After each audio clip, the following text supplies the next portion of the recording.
All right, this particular series of videos is going to be my countdown to power tour. I've got a couple different vehicles that I've got finished up before I can really get rolling on mine. But when I do get going, this is what we're going to be after. So again, this is the 1979 Ford Mustang, aka Fox Body. It's got the 2.3 four-cylinder carbureted, two-barrel carburetor, 3-speed automatic, most likely going to be a C4. So in the last series, or the last video, ran one part. We did finally get the thing running and driving, but it still has no brakes. So kind of go quickly over what I've done and then what I have left to do. So very crude recap. Basically, all I really had to do to get this thing up and running was change the spark plugs. Ended up changing the spark plug wires and replaced the fuel, not fuel filter, replaced the fuel pump itself, and got it running enough where it'll go around the block. Threw a battery in there. Not the one that's going to stay in there permanent, but just a cheap one to get it going. So this is what I have to start with. What I have left is finish the tune-up, so getting in here to the cap and rotor. I'm getting all the fluids changed. I am kind of working on cleaning out the fuel tank, but I'm not able to drop it. It's pretty rusty and rotten back there, so I don't want to mess with it if I can help it. So I'm basically just going to be running some high tests through it. So I need to go through, double check all the lights, make sure all the lighting works. A couple of front seats. I do have the seats out of a new wedge roughly bolted in here, but that one's a power seat, so I've got to find some way to either get some power to it or find a manual track. I do have some racing seats that are supposed to go in between these racks, and there's a mount, that would go in between these tracks and the racing seats. So I'll play with those and see. There is no seat bottom. I'm thinking about just removing the rear seat, doing a full seat delete, and that gives us a little bit more cargo space. Tires themselves are all weather checked and shot. Let's see what else. No brakes at all. I did find a rear brake leak, which is leaking from a line right there. So I need to be able to cut that line out and get that replaced and good and safe. The front, I believe it was the driver's side caliper is completely seized, so that's not doing much anything in itself. The coolant, or the fan and all, or the radiator, seems to be holding all right. I haven't lost any fluid there. I've got some vacuum lines that are cracked. I've got a couple of fuel lines that are weather checked. The shocks and struts are all weak and leaking. So definitely have some cosmetic. Definitely have some safety, and definitely have some performance things. So one of the things that I did is I was able to find a parts vehicle. Mostly I wanted the wheels and tires and potentially the seats out of them, but that's going to end up going a little bit different route. The seats have been claimed by somebody else. But the other big thing, if I have time, this is going to be the big consideration, is time on this one. This does have the 5-liter fuel injected and a T5 transmission. Nice thing about this one is it's going to have the hardened valve seats. I don't think they're aluminum heads, but it is going to have a roller camshaft as well. So it'd be really nice to be able to get this thing in there. It does have the better differential as well. So long-term plan, whether I do it before a power tour or not, is definitely going to get this engine in the other car. All right, so we are in list making time, and this list could change as we go. I apologize for my handwriting. I had an incident the other day and tried to take my finger off, so running a little gimpy. So need, before we go, number one, we need to have functioning brakes. We need to have front seats. So pretty short need list. What we should do is all the fluids. Oh, in the need category, we're going to put tires on there as well, because I know those tires that are on there now are not going to make it. So we should change all the fluids, finish the tune-up.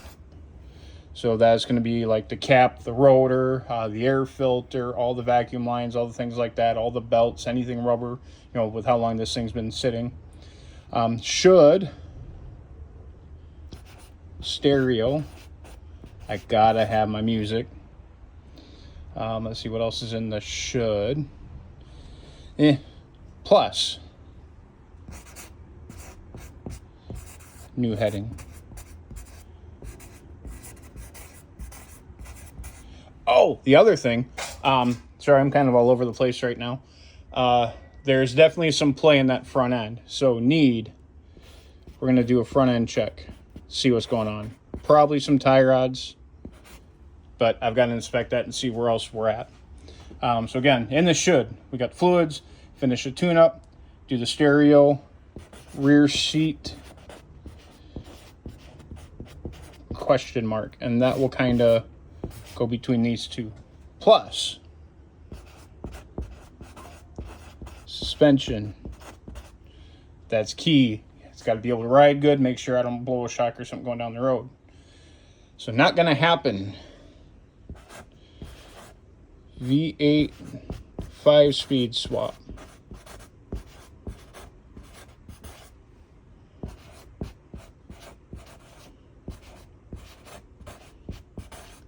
Five lug swaps. So right now we've got the 4 lug rotors on there. I do have a set of 5 lug wheels. I do have a 2000 Mustang that I can pull the front end off of to give me 5 lug there. That comes with its own series of issues. I have a couple different rear ends that I could use. Couple issues within there as well. So that would be really nice. Not going to happen. Paint. And with the V8 swap, exhaust. We're going to put light check in there. So not a really bad list, but it's going to be a time frame issue between hurting my hand and the other 2 projects that I've got, which I keep talking about. I might have a little video. This is a friend of mine's 2001 Dodge Ram. I'm trying to put that together for power tour for him. And this one's a 1953 F100. This one I'm trying to have done for the F100 Super Nationals in the middle of May. So it is currently Friday, April 26th. So I've got about 3 weeks to have this thing finished. So that's going to be a whole nother series of videos. But so for the Mustang, on the in-between, here's my list.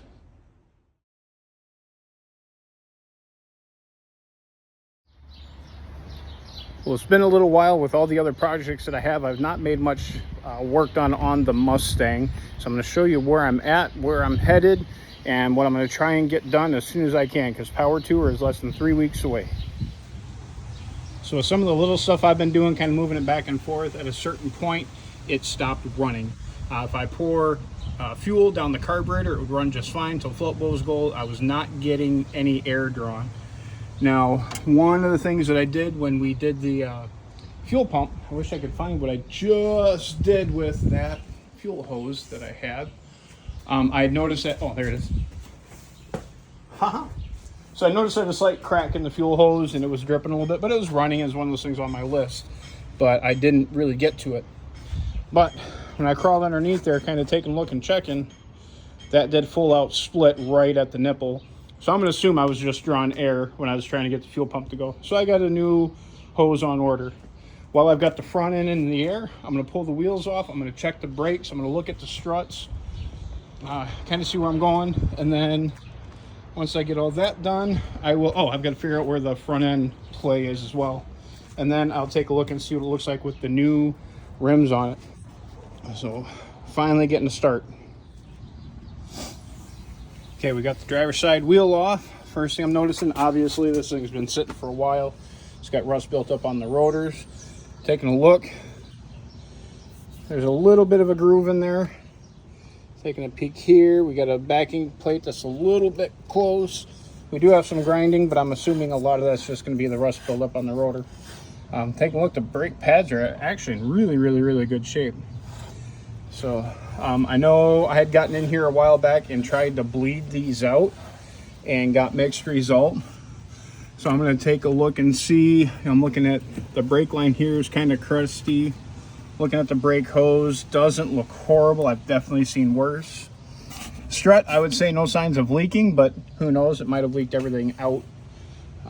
Looking at the springs, no sign that anything is broken. So it is kind of rough in here. I'll clean up what I can. You know, maybe put some rust stopper paint on some of it. You know, I got a spot there that's not looking awesome.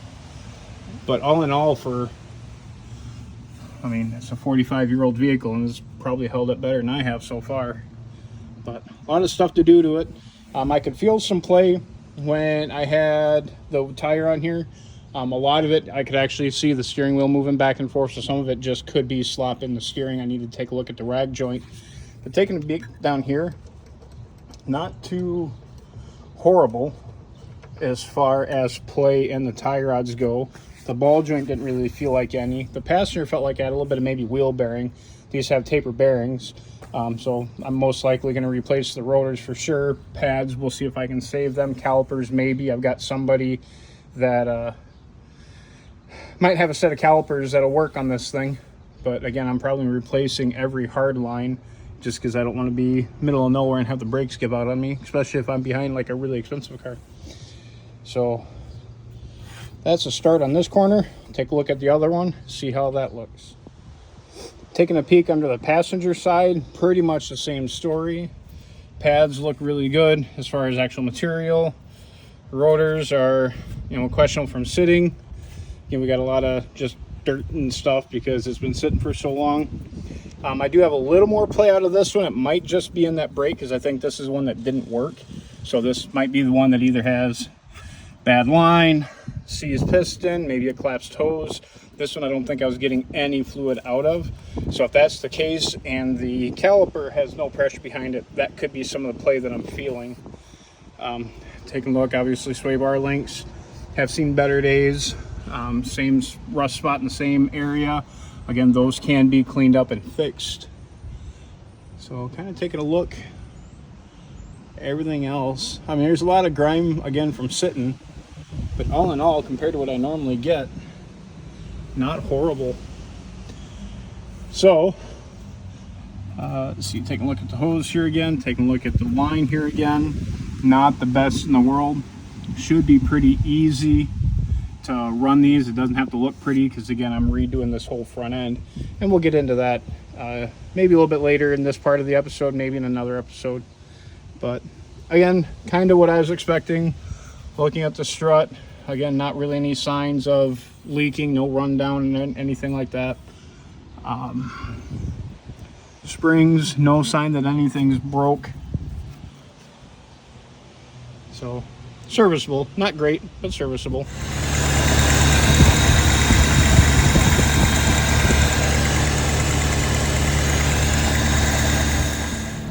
So that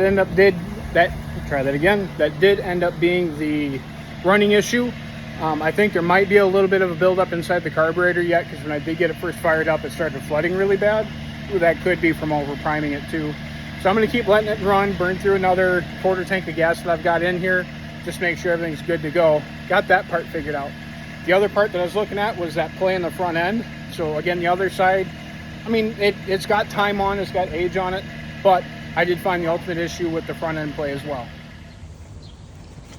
So for your steering, got the steering wheel, comes down the shaft, goes down in this case to a rack and pinion, which is down low. So you've got a gear in the end of here, and you've got a shaft with notches in it. So when you turn, the gear turns, moves this back and forth. That moves your tie rods back and forth. So your main areas of connection are you've got the wheel to the shaft to the rack, the inner tie rod, and the outer tie rod as far as your steering goes. So I did narrow down. So this guy here, let's see if I get the right shot on it. Okay, right there is a U-joint. And then at the other end of that shaft, it's what they call a rag joint. And that is meant to take up vibration and damage. I don't know if I can get down there good enough. Let's see if I can zoom in. So that guy right there is where the rag joint is supposed to be. You can't really tell from the picture, but there's a little bit of rubber. Let's try it again. There's a little bit of rubber up here, but there's nothing down below. So that rag joint is wore out to the point, if I can do this with one hand, that guy there, that's my steering play. So that's supposed to be packed with rubber and not supposed to have any play to it. So that's a pretty simple fix. Now that I know what it is, I'm not too concerned about it. They do have one available locally for like 50 bucks. But I've got other things I need to worry about before I can attack that. So while I'm talking about hoses, we have the one fuel hose that was a fuel inlet hose. I've got a fuel vacuum hose I need to take care of, or like a fuel vent hose, I should say. And then I've got a couple vacuum hoses. Most of them are in pretty decent shape. I've got one main one here that when I was doing some testing, I had left this over the end of the alternator and kind of burned a hole in it. But that's just vacuum for like the heat riser tube. Not going to affect drivability at all, just cold startup. Taking a look here, I've got some heater hoses that go back to the heater core. Once I get everything else done, it's kind of more and more down the road. So got a few more things to focus on. I need to obviously get that rear brake line taken care of, and then seeing what I can do on these front calipers.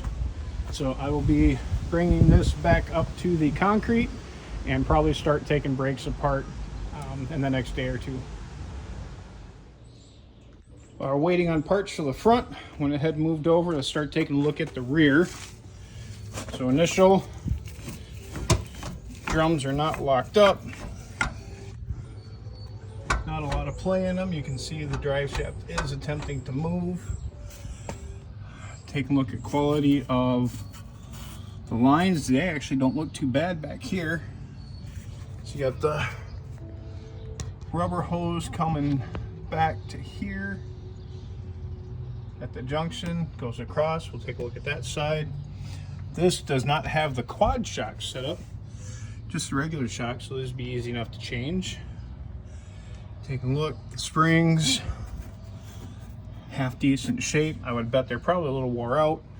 This one, again, being a little 4-cylinder automatic, it's going to have the little 7.5-inch ring gear, which is fine for what it is, but definitely going to be upgrading that when I put that bigger engine in. Coming around to this side, take the wheel off.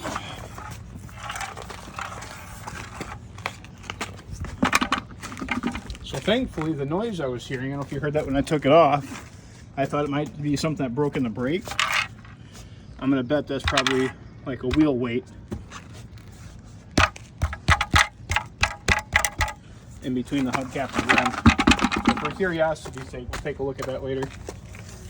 But again, a lot of dust and crud built up from sitting for so long. Again, not locked up, which I know that because we've had it moving around. Exhaust hanger looks in okay shape for what we're going to be doing. And got the shock here. Coil spring looks good. This line coming across doesn't look too horrible. So again, what we're going to be focusing on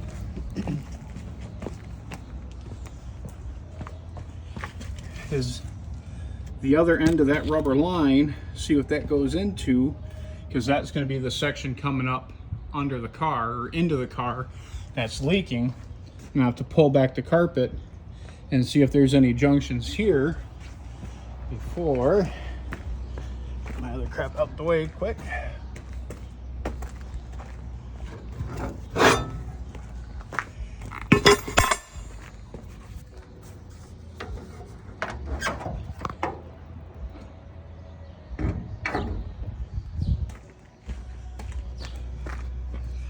All right, so that's going to be this guy here going into the car and then coming down the inner frame rail, or in the inner firewall, sorry. And then this one here goes See, it comes down, comes down, and then tucks in to go that other caliper. And then popping the drums off, looking at the material here, are good. Doesn't look like there's any cracks or anything in the shoes. Wheel cylinders look pretty dry for the most part. Drums are in half decent shape. So it looks like this thing, it actually had brakes not too long before it got parked up. So I'm wondering how much of their issue was just that brake line, and then they stopped driving it, maybe with intentions to fix it, and just never got around to it. Because again, that rear seat bottom was already gone when I got it. So obviously they had it apart. So that would be my best guess. So we'll see if I can get a good enough shot here. But here's the rubber line we were just looking at now that we're underneath. And it's just a real short stretch to get that part inside the cabin. So I've got to find out how to disconnect that, see if I can get this hose loose from that particular line, and then see how far up into the cabin that goes, and again, see if I can find a junction point, or if I've got to go all the way up to the proportioning valve. But we'll get a little PB blaster on there. You can kind of see the tail of the clip right here. So I'll see about prying that apart. But I might be able to just, knock on wood, just take that loose right there and not worry about that junction, as long as that hose is in good shape. Feels flexible enough. I don't see any cracks or anything in it. But it's one of those situations where possibly when you start repairing one thing, as you build pressure, the rest of it kind of goes to snot. Take a look here. While I'm here, look at the drive shaft. No real play in there. I'll take a look further up. Just pretty standard Mustang stuff down here. Got a little bit of a punch through on the floor pan. Taking a look. Eventually muffler will get replaced. I'll do that when my next round of plans. But yeah, that just goes up, goes inside the cabin. What's this other piece here? Oh, I wonder if that's the wire for like the fuel sending unit or something.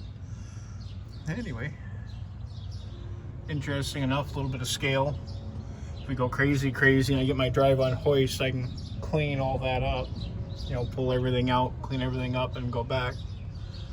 But otherwise, I mean, it's got some age on it, as old as I am, but not too bad as far as the project cars that I get.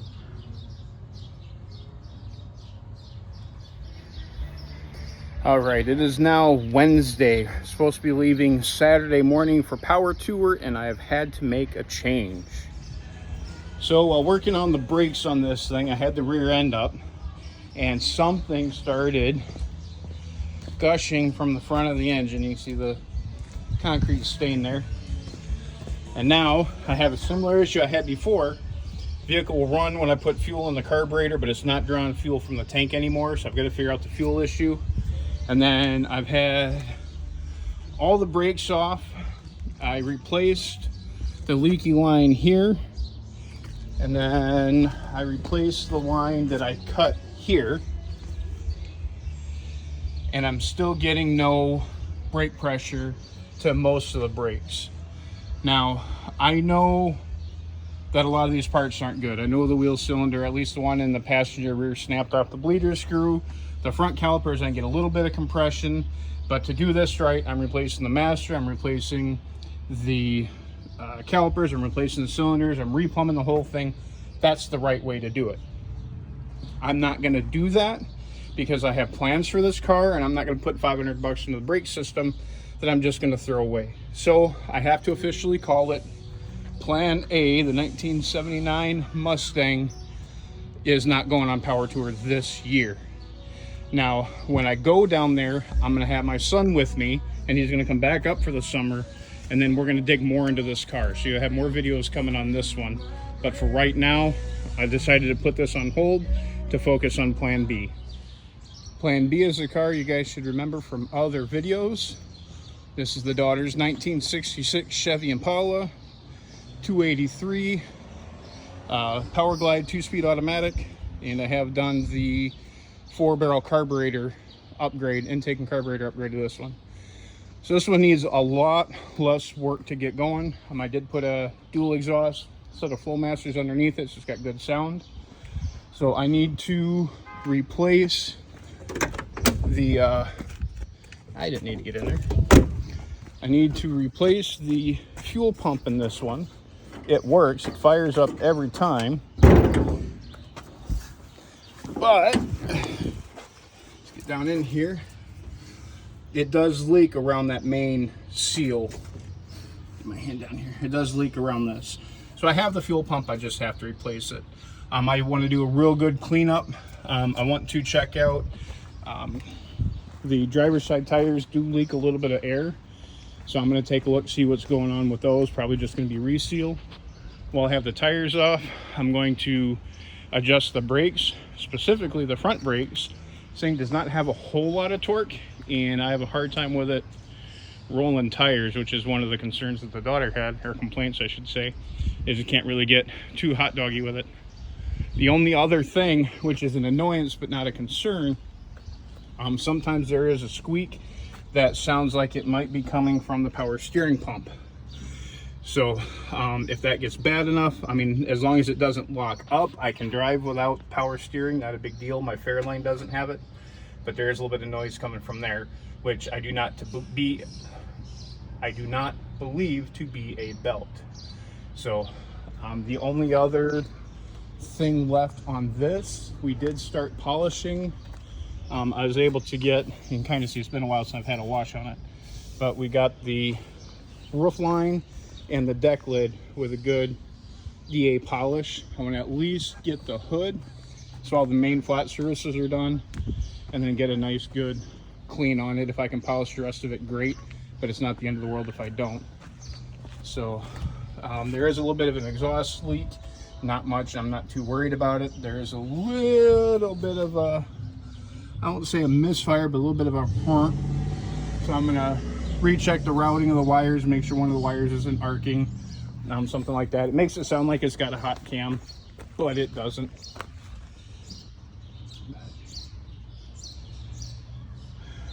This one might maybe a little bit of a carburetor adjustment, but all in all, it should only take about a day to get this one ready to go. And I've got a few days left with some other customer cars I'm working on. All right, so it's Friday. I'm going to be leaving about 9 o'clock tomorrow morning. Still getting some stuff done on the Impala. So I got the fuel pump replaced. It is no longer leaking. I checked all the other fluids. All the other fluids seem to be good. I'm taking a look at the front end now. I'm going to clean up the brakes, see what I can do there. I'm going to grease up the ball joints, the front end and everything. And then I'm going to repack the wheel bearings. So on this one, it's got what they call a taper bearing. So you pop this out, the bearing's going to be flat, and then it's going to kind of taper into the center. And then there's a special tool that I have to help grease. So we're going to pack all that up, make sure she's good to go for the trip. This side's not going to be too bad. We'll take a look at the other side and see what we're at over there. All right, so with it all pulled apart, you've got your nut, you've got your washer, your outer bearing, your inner bearing, and your grease seal. So taper, again, just means it's not straight. It does have a little bit of a, the rear diameter is larger than the front diameter. Got this little tool here, fill it up with grease. Kind of hard to see, but there's some holes down there. You drop that in, you drop the plunger in, and this taper to match the top. And then you shove it down, and it refills everything with fresh grease. I don't know if I can get a good enough visual down there.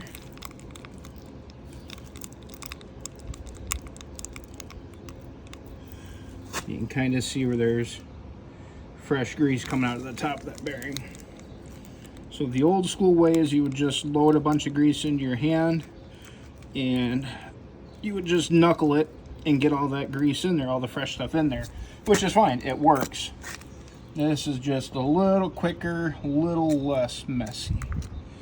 So here's the one, fresh grease all pressed in there. I'll put a layer on the outside edge when I put it back together. got this. As long as everything rolls smooth and you're not feeling any grit and you're not seeing like any distortion in the cage, just re-grease them. You don't have to necessarily clean the old grease out.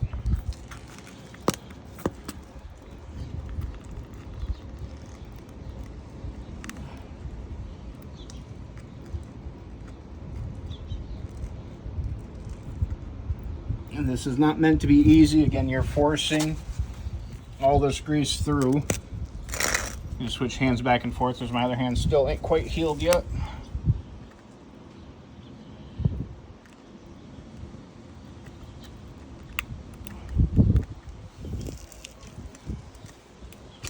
All right. And there we go.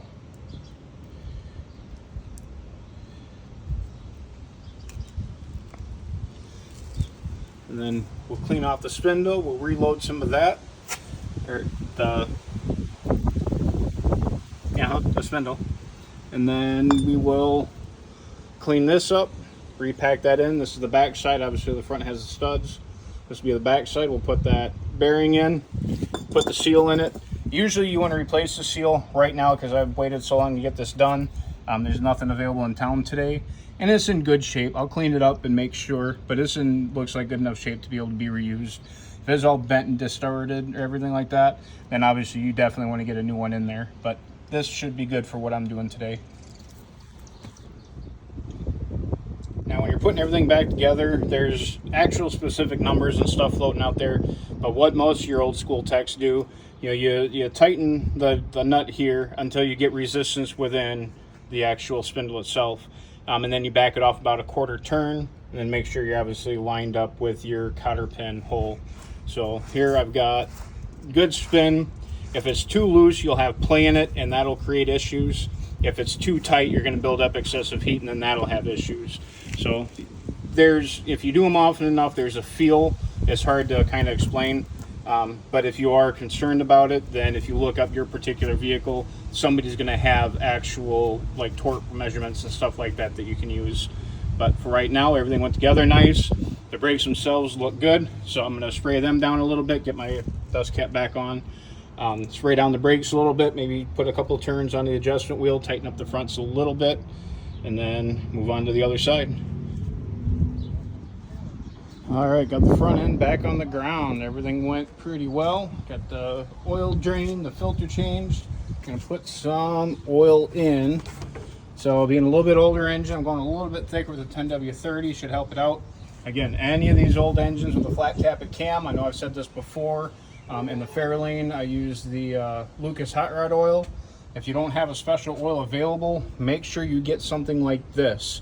And where this is gonna say zinc additive anti-wear ZDDP, that's gonna be what you want. That's gonna give you your protection barrier between the lifter and the cam, keep you from damaging things. So I get my 5 quarts here, build up the pressure, make sure everything's good, and then we will start with some cleanup. All right, so I've got what work done that I'm going to get done. I've got one more thing to swing around the garage and grab, otherwise I'm fully loaded. Mark for the trip, Hot Rod Power Tour 2024, hashtag Let's Garage. So I will try and give some daily updates, but the couple week thrash on the Mustang, and then the switch over to the 66 Impala. So that wraps up our preparation for Power Tour, which turns us into